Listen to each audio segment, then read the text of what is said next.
السلام علیکم۔ وعلیکم السلام ورحمۃ اللہ وبرکاتہ۔ آج کے سیشن کی شروعات ہم سورہ نساء کی آیت نمبر 159 یعنی 159 سے کریں گے۔ چلے طارق صاحب بسم اللہ کریں۔ اعوذ باللہ من الشیطان الرجیم، بسم اللہ الرحمن الرحیم۔ وَإِن مِّنْ أَهْلِ الْكِتَابِ إِلَّا لَيُؤْمِنَنَّ بِهِ قَبْلَ مَوْتِهِ وَيَوْمَ الْقِيَامَةِ يَكُونُ عَلَيْهِمْ شَهِيدًا۔ اور اہل کتاب میں سے ہر شخص اس پر اپنی موت سے پہلے ایمان لے آئے گا، قیامت کے دن وہ یعنی عیسیٰ علیہ السلام ان پر گواہی دیں گے۔ اس آیت کے سلسلے میں یہ بات ذہن میں رکھنی چاہیے کہ مختلف طریقوں سے اس کو سمجھنے کی کوشش کی گئی ہے، کیونکہ اس سے پہلے کی جو آیت پچھلے سیشن میں گزر چکی ہے برفع اللہ علیہ، اور اسی مفہوم کی ایک آیت اس سے پہلے آل عمران میں گزر چکی ہے کہ وہاں پہ متکلم کا صیغہ ہے یعنی فرسٹ پرسن کا نیریشن ہے، اور یہاں پہ تھرڈ پرسن کا ہے، لیکن مفہوم اس میں دونوں میں ایک ہی جیسا ہے کہ وہاں پہ ہے میں نے اٹھا لیا اپنی طرف، اور یہاں پہ ہے کہ اللہ نے اسے اٹھا لیا اپنی طرف۔ تو جن لوگوں کا یہ تصور ہے کہ یہ خیال ہے کہ عیسیٰ علیہ السلام دنیا سے ان کا جو باقاعدہ جو توفع ہے یعنی موت اس طرح سے نہیں آئی ہے بلکہ نیند کی حالت میں ہے، یا اسے آپ ٹیکنیکل ٹرمز میں کہہ سکتے ہیں کہ ڈیپ سلیپ میں ہے، جیسا کہ قرآن میں اور دو مثالیں اس کی ملتی ہیں، اصحاب کہف کی اور ایک اور شخص کی، کہ اللہ کی آیتوں کے بارے میں سوچتا ہے کہ جب سب کچھ ختم ہو گیا ہے دوبارہ کیسے زندہ کیا جائے گا۔ سورہ بقرہ میں ہے 259 نمبر آیت میں۔ تو جن لوگوں کا یہ تصور ہے کہ عیسیٰ علیہ السلام ڈیپ سلیپ میں ہیں اور وہ دوبارہ سے قیامت کے دن نازل ہوں گے، تو لوگوں کے تصورات کے مطابق،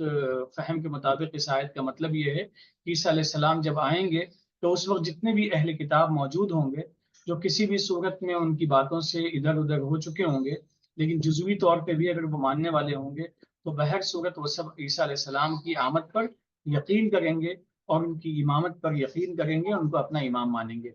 تو اس صورت میں یہ ہوگا کہ وہ ایمان لے آئیں گے ان کے اوپر۔ لیکن یہاں اس بات کی بھی بات ذہن میں رکھنی چاہیے، قرآن کی ایک صفت قرآن میں ہی موجود ہے، قرآن کو مہیمن کہا گیا ہے، یعنی رسول محمد صلی اللہ علیہ وسلم کی رسالت جو اس سے متعلق جو کتاب ہے جس کو ہم القرآن کے نام سے جانتے ہیں، وہ مہیمن ہے، یعنی پچھلی جتنی بھی کتابیں ہیں ان سب پر وہ ڈومینیٹ کرتی ہے، اور اسی کے احکامات تا قیامت یعنی قیامت تک کی وہ قائم رہیں گے، اور اسی کے مطابق حضرت عیسیٰ کو بھی عمل کرنا ہوگا، اور جو بھی لوگ اس وقت تک ہوں گے ان کو اس پہ عمل کرنا ہوگا۔ پھر اس کے بعد میں ایک چیز اور بھی ہے کہ پچھلی آیات کی روشنی میں دیکھا جائے تو قیامت میں صرف عیسیٰ علیہ السلام نہیں بلکہ ہر رسول اپنی اپنی قوم پہ شہید کے طور پہ، گواہ کے طور پہ کھڑا ہوگا، گواہی دے گا، اور یہ ایک بات کی جا رہی ہے کہ ہم نے حق پہنچا دیا، لوگوں کے پاس تک حق پہنچ گیا ہے، انہوں نے قبول کیا تو بھی بہتر ہے، وہ ان کے حق میں بہتر ہوا، اور نہیں قبول کیا تو بہرحال ہم گواہی دیتے ہیں، اور وہ اللہ تمام چیزوں کو سامنے پیش کرے گا۔ اور پھر قیامت کے تصور اس میں یہ بھی ہے کہ اعمال نامہ پیش کیا جائے گا۔ تو یہاں پہ یہ بات ہے اس آیت سے جو ایک اسکول آف تھاٹ کا خیال ہے، عیسیٰ علیہ السلام نازل ہوں گے اور عیسیٰ علیہ السلام پہ تمام لوگ ایمان لے کر آئیں گے، اور پھر جب قیامت آئے گی، جب دوبارہ سب کا انتقال باقاعدگی کے ساتھ میں دنیا ختم ہو جائے گی، تو اس وقت میں پھر عیسیٰ علیہ السلام وہاں پہ گواہ بھی بنیں گے۔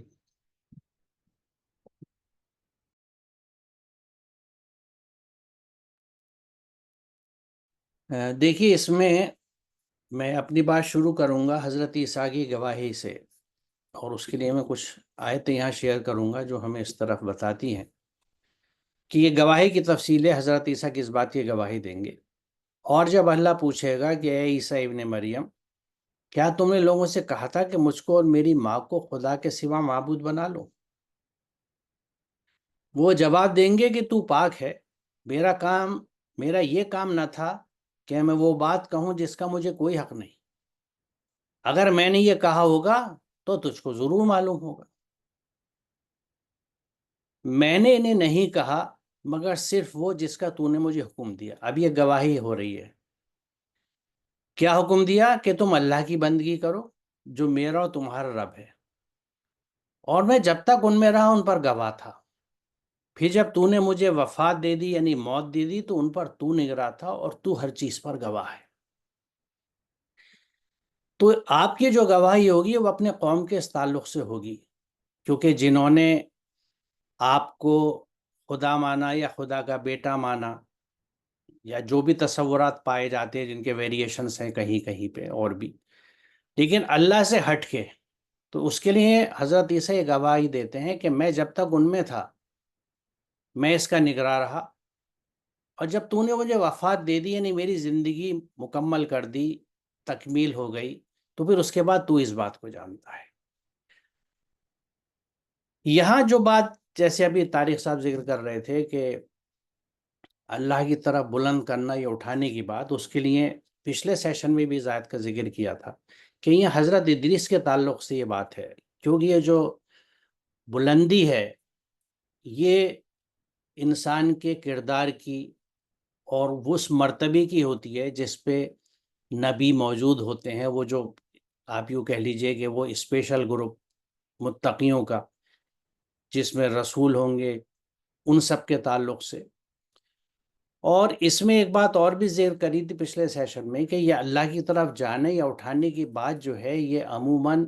انبیاء نے ہجرت کے تعلق سے کہی ہے، اور اس میں نے یہ آیت بھی رکھی تھی کہ یعنی حضرت ابراہیم علیہ السلام نے کہا کہ میں اپنے رب کی طرف جانے والا ہوں، اب وہ مجھے راہ دکھائے گا۔ تو الی ربی، کیونکہ حضرت ابراہیم نے وہاں سے ہجرت کری، ان لوگوں نے تو آگ کا مکان بنا لیا تھا اور آپ کو پھینکنا چاہتے تھے، آپ نے وہاں سے ہجرت کری اور ہجرت کری، کامیاب ہوئے، اور یقیناً اس کی وجہ سے درجات کی بلندی جو ہے وہ اس کیفیت کا اظہار کرتی ہے۔ اب حضرت عیسیٰ کے ہاں بھی جب پچھلے آیت میں جب ہم ڈسکس کر رہے تھے کہ وہاں پہ جب اللہ تعالیٰ نے مضبوطی سے بات غالباً 157 کی ہے، یہ جی ہاں 157 کی، کہ نہ انہیں صلیب دی گئی نہ انہیں قتل کیا گیا، وہ لوگ مغالطے میں کنفیوژن میں پڑ گئے۔ اچھا، اس مغالطے اور کنفیوژن میں آپ نے وہاں سے ہجرت کری۔ تقابل کیا ہے کہ اس زمانے میں صلیب جو ہے وہ بہت ہی یعنی بدترین قسم کی سزائے موت ہوا کرتی تھی، ایک تذلیل کا طریقہ تھا کہ کسی کو بہت ذلیل کرنے کے لیے صلیب کی موت دی جاتی تھی۔ تو وہ لوگ چاہتے تھے آپ کی تذلیل، آپ کو اس طرح کی موت دینا۔ اللہ تعالیٰ نے کیا کیا؟ درجات بلند کیا، اپنی طرف بلا لیا، اپنی طرف اٹھا لیا۔ آپ نے ہجرت کری، ہجرت کرنے کے بعد جو دو گروپ بنے تھے، کفر کرنے والوں کو، ایمان لانے والوں کا، جس کا یہاں ذکر ہے اس آیت میں، اور جن کے بیچ میں مارکا آرائی ہوئی، یہ تو یہ وہ آیت ہے جس میں یہ شک و شبہ کی بات ہے 157 جس کا میں ذکر کر رہا تھا۔ آگے چلتے ہیں، یہاں اس چیز کا ذکر ہے کہ ایمان والو تم اللہ کی دین کے مددگار ہو جاؤ، جیسے مریم کے بیٹے عیسیٰ نے حواریوں کو کہا کون ہے اللہ کی طرف میرا مددگار، تو حواریوں نے کہا ہم اللہ کے مددگار ہیں۔ تو بنی اسرائیل کا ایک گروہ ایمان لے آیا اور ایک گروہ نے کفر کیا، تو ہم نے ان کے دشمنوں پر ایمان والوں کی مدد کی، سو وہ غالب ہو گئے۔ کیوں غالب ہو گئے؟ کیونکہ اللہ کے رسول اور اللہ ہمیشہ غالب رہتا ہے۔ اس کی آیتیں میں ابھی پھر دکھاؤں گا، پیچھے بھی بتا چکا ہوں اس بات کو۔ تو آپ نے وہاں سے ہجرت کری، اور اس کے بعد یہ سین ہے کہ مار کا آرائی ہوتی ہے، اور اس کے بعد آپ کو ایک یعنی حضرت مریم کے ساتھ تبوہ کے مقام پر آپ کا وہاں قیام ہوا کہ اور ہم نے مریم کے بیٹے حضرت عیسیٰ علیہ السلام اور ان کی ماں کو ایک نشانی بنایا، کیونکہ دونوں نے اپنے اپنے طور پر زبردست کارنامے انجام دیے تھے۔ جو اس وقت کی جو رسمیں رواج اور چیزیں چل رہی تھیں بڑوں کے اتباع میں، جس کا ذکر آگے جیسے آئے گا ہم ڈسکس کریں گے، ان کو توڑا تھا، ڈیمولش کیا تھا، اور اللہ کے احکامات کو قائم کیا تھا، اور ہم نے ایک بلند مقام پر انہیں ٹھکانہ دیا جو سکون اور جاری پانی کی جگہ تھی۔ اب یہ وہ دو آیتیں ہیں جو میں یہاں پھر رکھ رہا ہوں کہ اللہ نے لکھ دیا ہے، نہیں فیصلہ کر دیا کہ میں اور میرے رسول ضرور غالب آئیں گے، بے شک اللہ قوی غالب ہے۔ یہاں پہ بھی ذکر آ گیا کہ مار کے آرائی ہوئی اور جو ایمان والے تھے وہ غالب آئے، اور ہمارا وعدہ اپنے بندوں یعنی رسولوں کے لیے پہلے ہی صادر ہو چکا ہے، بے شک وہی فتح مند یعنی کامیاب ہوں گے، اور بے شک ہمارا لشکر ہی غالب رہے گا۔ یہاں میں یہ عرض کروں کہ جیسا طارق صاحب نے ذکر کر دیا تھا، یہ دو ویو پوائنٹس ہیں۔ ایک نقطہ نظر کا جو سوچ ہے وہ طارق صاحب نے رکھی، دوسرا نقطہ نظر جو ہے جو اس بات پہ بیسڈ ہے کہ اللہ تعالیٰ کے قوانین، قرآن میں کئی جگہ اس بات کو اللہ تعالیٰ نے کہا ہے کہ اس کی سنت، اس کی کلمات میں کوئی تبدیلی نہیں ہوتی، جو قوانین اس نے بنا دیے وہ خود اس قوانین سے بندھا ہوا ہے، اس سے باہر نہیں جاتا۔ تو اسی طرح موت و زندگی کے تعلق بھی ہے۔ ہر چیز زندگی جب پوری ہوتی ہے موت آتی ہے. تو یہ چیزیں جو ہیں اس رخ سے اگر دیکھتے ہیں اور ان آیتوں کو جن کے میں نے ذکر کیا، کیونکہ اگر ان کو آسمان پہ اٹھایا گیا ہے تو اس کا مطلب ہے مشن ابورٹ ہوا، اللہ تعالیٰ کا مشن ابورٹ ہوا، نامکمل ہوا. تو وہ پھر یہ جو 2 محکم آیات ہیں رسولوں کے تعلق سے، ان کے اوپر پھر بات اٹھتی ہے کہ کیونکہ دیکھیے ہمیں اس بات کو بھی ذہن میں رکھنا ہے کہ محکمات کیا ہیں اور متشابہ کیا ہیں. جہاں متشابہات ہیں وہاں ہمیں بہت احتیاط کی ضرورت ہوتی ہے، لیکن یہاں میں عرض کروں کہ قرآن کا اپنا فلسفہ کیا ہے، قرآن کی تعلیم کیا ہے، قرآن کا حکم کیا ہے کہ وہ ہر قاری سے یہ کہتا ہے کہ تم آیت پہ غور کرو. سورہ سواد کی آیت نمبر 29 یہ کہتی ہے کہ ہم نے یہ بابرکت کتاب نازل کری تاکہ لوگ اس کی آیت پر غور کریں اور عقل مند اس سے سبق لیں، عقل والے سبق لیں. تو قرآن تو ہر قاری سے کہتا ہے کہ آپ آیتوں کو غور و فکر کیجیے. جب آیت پہ آپ غور و فکر کریں گے تو اس کے لیے ضروری ہے آپ آیت کو سمجھیں اور سمجھ کے اس کے اوپر سوچیں. تو یعنی قرآن کی جو انڈرسٹینڈنگ ہے وہ ہائیلی انڈیویجولسٹک ہے، فرد بیسڈ ہے. ہر فرد جیسا قرآن سمجھتا ہے اس حساب سے اس پہ عمل کرنا ہے اگر وہ مسلم ہے اور مسلم بننا چاہتا ہے. کیونکہ جب وہ خود اپنی فہم اپنی سمجھ سے قرآن پہ غور و فکر کرے گا تو وہ اپنے حصے کا قرآن پا جائے گا،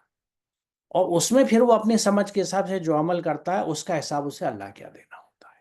تو یہاں ہم دونوں بھی کوئی نہیں ہے کہ ڈاکٹر طارق اپنا ویو پوائنٹ رکھیں کہ نہیں صاحب یہ ٹھیک ہے، میں کہوں نہیں یہ ٹھیک ہے. کئی ٹھیک نہیں ہے، یہ ہر ایک قاری کے لیے. اس لیے میں نے بارہا اس پروگرام میں بھی کہا ہے کہ ہمارا مقصد یہ نہیں ہے کہ جو بات ہم بتا رہے ہیں وہ حرف آخر ہے صحیح نہیں. ہمارا مقصد صرف اس ڈسکشن کو پبلک ڈومین میں ڈالنے کا یہ ہے کہ ہم لوگوں کو موٹیویٹ کریں کہ آپ قرآن کو سمجھیے، اس پہ غور و فکر کیجئے، اور پھر جو آپ کی سمجھ میں آتا ہے اس حساب سے عمل کرنا شروع کیجئے. کیونکہ اگر آپ صحیح سمجھتے اور اللہ کے احکامات پہ چلیں گے تو آپ تقوی کے راستے پہ آ گئے. اور یہاں قرآن یہ وعدہ کرتا ہے کہ جو تقوی کے راستے پہ آتا ہے اللہ اس کی مدد کرتا ہے. تو اگر آپ کی گتھیاں سلجھتی چلی جاتی ہیں، آپ راستے پکڑتے چلے جاتے ہیں، تو اس کا مطلب ہے آپ صحیح راستے پہ چل رہے ہیں. اور کہیں روڈ بلاکس آتے ہیں، رکاوٹیں آتی ہیں، یا آپ پہ پریشانیاں آتی ہیں، تکلیفیں آتی ہیں، آزمائشیں آتی ہیں، نقصانات آتے ہیں، تو ہمیں سوچنا چاہیے کہ ہم کہیں پہ کسی غلط راستے پہ تو نہیں ہیں. پھر سے ہم ریوزٹ کریں، پھر سے غور کریں کہ ہمارے معاملات میں کہاں کمی ہے. تو میرے خیال میں طارق صاحب آج ہم یہاں رکتے ہیں، اور انشاءاللہ اگلے سیشن میں اس سے آگے چلیں گے. السلام علیکم. وعلیکم السلام.